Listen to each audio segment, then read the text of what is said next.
আপনি মিডিয়া যুগের মধ্যে আমরা বহুত দেখতেছি কিছু মানুষে কইতাছে খারিজ আনিল ইসলাম, ইসলাম দিয়ে খারিজ হয়ে গেছে।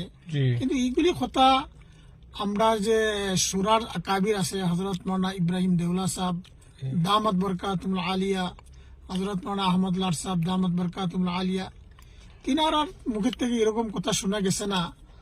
বা দারুল উলুম দেওবন্দ যেটা বিশ্ববিদ্যালয়, এই জায়গার থেকেও যে ফতোয়া যেটা আইছে, তিনি কিছু বায়ানাত কোরআন হাদিস থেকে হটিয়ে দিছে।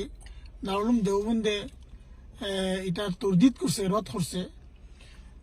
আলবাত্তা এদিন আমি এক ইস্তেফতা পড়লাম, জেলা মুজফ্ফরনগরের এক মানুষ আব্দুল মুইজ, তিনি দারুল উলুম দেওবন্দ একটা ইস্তেফতা দাখিল করছে যে তবলিগর উসিলা হুজুর আমরা হিদায়ত পাইছি। এখন দুটা নিজাম আছে সামনে, সুরাই নিজাম আর ইমারতর নিজাম, শখসি নিজাম, কোন দিকে যাইতাম? দারুল উলুম দেওবন্দে দারুল ইফতার থেকে ফতোয়া দিছে যে দারুল উলুম দেওবন্দ এই সম্পর্কে গায়ের জানিবদার, মানে কোনো পক্ষে না। তোমার যেদিকে তোমার দিল ইতমিনান হয়, শান্তি লাগে, সেদিকে যাও। তিনি 2 নম্বর সওয়াল করছে যে জমাতর খাম হজরত মৌলানা ইব্রাহিম সাহেব দেউলা তিনার তাবেউয়া করতাম না হজরত মৌলানা সাদ সাহেবের তাবেউয়া করতাম? এটারও উত্তর দিছে এই সম্পর্কে দারুল উলুম কেউ পক্ষপাতী না। যেদিকে তোমার দিল মাইল, দিল যেদিকে টানে সেদিকে খাম করো, কারণ কাম মুতায়ন দুনি জমাতর খাম একই, তবলিগর খাম মুবারক কাম। 3 নম্বর প্রশ্ন করছে হজরত মৌলানা ইব্রাহিম সাহেব দামাত বরকাতুহুর কথা শুনতাম না হজরত মৌলানা সাদ সাহেবের কথা শুনতাম? এই সম্পর্ক কইছে যে তোমার দিল যেদিকে মাইল এদিকে যাও।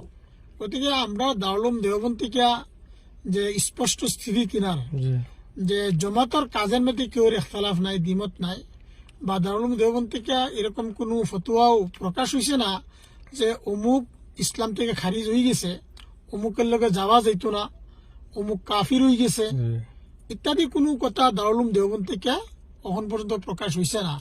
আর আমরা ফতোয়া সম্পর্কে, মাসাইল সম্পর্কে দারুল উলুম দেওবন্দে আমরা মুক্তদা মানি। বহরহাল যখন ইখতিলাফ হয়ে গেছে, কোনো মানুষ যদি ইমারতের যিগিরি কার্যকলাপ যিগিরি বালা পায় না, গলত মনে করে, গালি গুলুজ না করিয়া ওটা সারি দেখ সুরার নেজামের মধ্যে খাম করুক। আর কোনো মানুষ যদি ইমারতের মধ্যে খাম করা বালা ভাই নেজামের মধ্যে খাম করুক। আলবাত্তা গলত নজরিয়া যেটা আছে কোনো বিশেষ ব্যক্তির, এইগুলি সমর্থন করাটা তো শরীয়তে একেবারে জায়েজ না। আসসালামু আলাইকুম রহমতুল্লাহি ওয়া বারাকাতুহু। হুজুর, আপনার একটা কোয়েশন করতাম যে আমরা আসামের মধ্যে একটা ইখতিলাফ চলে যে আমরা জমাত লইয়া যে সুরাজ যাইতা না নিজামুদ্দিন যাইতা, তো ওই বিষয়ে আপনি একটা কিছু কইন যাতে আমরা আসামের মানুষে কিছু বুঝতে আর কি, কিছু কোয়েশনের আনসার তো আপনি কইন চাই। আলহামদুলিল্লাহ রাব্বিল আলামিন, والصلاة والسلام على سيد الأنبياء والمرسلين وعلى آله وأصحابه أجمعين، أما بعد، فأعوذ بالله من الشيطان الرجيم، بسم الله الرحمن الرحيم، واعتصموا بحبل الله جميعا ولا تفرقوا واذكروا نعمة الله عليكم إذ كنتم أعداء فألف بين قلوبكم فأصبحتم بنعمته إخوانا وكنتم على شفا حفرة من النار فأنقذكم منها صدق الله العظيم। এটা বড় অত্যন্ত দুঃখের বিষয়, জমাতের মধ্যে আমরার মধ্যে দুইটা জমাত হয়ে গেছে, একটা সুরাই নিজাম আর একটা ইমারতর নিজাম। দুনু নিজামের মধ্যে খাম একটাই চলে, তবলিগর খাম। কিন্তু এই দুই নিজাম হওয়ার বাদে আম মানুষ বিভ্রান্তের মধ্যে পড়ে গেছে যে কোনটার মধ্যে যাইতো কোনটার মধ্যে যাইতো না। বর্তমান যে সিচুয়েশন, এটার মধ্যে দাওয়াতর কাজ আমরা সারা সাথ দিতাম। সুরার জামাত যদি ইমারতের কোনো যা, তারা ইজ্জত করা জরুরি, বা ইমারতের জামাত যদি সুরার মসজিদের মধ্যে তারার ইজ্জত করা জরুরি। নফসে খামের মধ্যে কোনো ইখতলাফ নাই, দুনু জমাতর খাম তবলিগর খাম বালা খাম, জি কিন্তু আমরার মধ্যে যেটা ইখতলাফ বা মতভেদ হইছে আসলে এটা কিছু মানুষের কিছু বয়ানাত কোরআন হাদিস থেকে হতে কিছু বয়ানাত দেওয়ার কারণে এগুলি ইখতলাফ দেখা দিছে। সর্বপ্রথমে আমি এটা কইমু, এগুলি বয়ানাত থেকে যদি যে বয়ানাত দিছে তিনি যদি আলাল এলান প্রকাশ্যভাবে রুজুক করত, বিশ্বর মধ্যে যে দ্বিমত বা ইখতলাফ হইছে এই ইখতলাফ শেষ হয়ে গেল হইলে আর এক ঐক্যবদ্ধ হিসাবে সারা মানুষের জমাতের খাস করলে হইলে আর উলামা একরামও জি তিনার তারিফও করলে হইলে প্রশংসা করলে হইলে আল্লাহর মানুষা জানি না যদি এরকম হয়ে গেছে। এখন আসামের মধ্যে এরকম আসামের মধ্যেই না বিভিন্ন জায়গার মধ্যে জমিও তো দুই টুকরো হয়ে গেছে। জি এখন আমরা একে অপরে ইজ্জত করা জরুরি, আর একের অপরের বদনাম বা গালি গুলুজ ইত্যাদি হওয়াটা ঠিক না। এই সম্পর্কে এমনি মিডিয়া যুগের মধ্যে আমরা বহুত দেখতেছি কিছু মানুষে কইতাছে খারিজ আনিল ইসলাম, এই ইসলাম দিয়ে খারিজ হয়ে গেছে। জি কিন্তু এইগুলি কথা আমরা যে সুরার আকাবির আছে হজরত মৌলানা ইব্রাহিম দেউলা সাহেব দামাত বরকাতুল আলিয়া, হজরত মৌলানা আহমদ লাট সাহেব দামাত বরকাতুল আলিয়া, তিনার মুখের থেকে এরকম কথা শোনা গেছে না।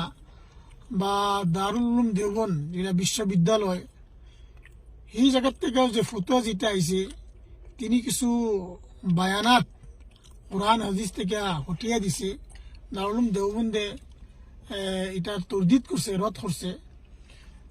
আলবাত্তা এদিন আমি এক ইস্তেফতা করলাম, জেলা মুজফ্ফরনগরের এক মানুষ আব্দুল মুইজ, তিনি দারুল উলুম দেওবন্দ একটা ইস্তেফতা দাখিল করছে জি যে তবলিগর উসিলা হুজুর আমরা হিদায়ত পাইছি। এখন দুটা নিজাম আছে সামনে, সুরাই নিজাম আর ইমারতর নিজাম, শখসি নিজাম, কোন দিকে যাইতাম?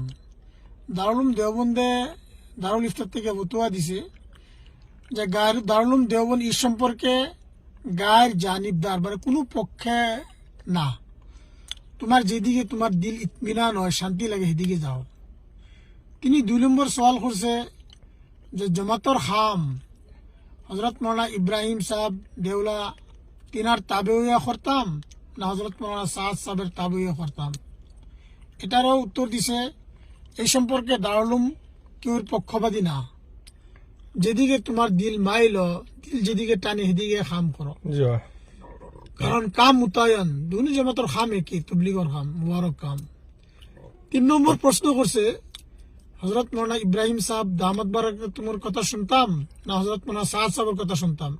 এই সম্পর্ক কইছে যে তোমার দিল যেদিকে মাইল এদিকে যাও। গতিকে আমরা দারুল উলুম দেওবন্দ থেকে যে স্পষ্ট স্থিতি তিনার জি যে জমাতর কাজের মধ্যে কেউ ইখতলাফ নাই, দ্বিমত নাই, বা দারুল উলুম দেওবন্দ থেকে এরকম কোনো ফতোয়াও প্রকাশ হয়েছে না যে অমুক ইসলাম থেকে খারিজ হয়ে গেছে, অমুকের লগে যাওয়া যাইতো না, অমুক কাফির হয়ে গেছে জি ইত্যাদি কোনো কথা দারুল উলুম দেওবন্দ থেকে এখন পর্যন্ত প্রকাশ হয়েছে না। আর আমরা ফতোয়া সম্পর্কে মাসাইল সম্পর্কে দারুল উলুম দেওবন্দে আমরা মুক্তদা মানি। জি বহরহাল যখন ইখতলাফ হয়ে গেছে, কোনো মানুষ যদি ইমারতের যিগুলি কার্যকলাপ যিগুলি বালা পায় না, গলত মনে করে, গালি গুলুজ না করিয়া ওটা সারি দেখ সুরা নেজামের মধ্যে খাম করুক। জি আর কোনো মানুষ যদি ইমারতের মধ্যে খাম করা বালা ভাই নেজামের মধ্যে খাম করুক। আলবাত্তা গলত নজরিয়া যেটা আছে কোনো বিশেষ ব্যক্তির, এইগুলি সমর্থন করাটা তো শরীয়তে একেবারে জায়েজ না। হয়ে গেছে।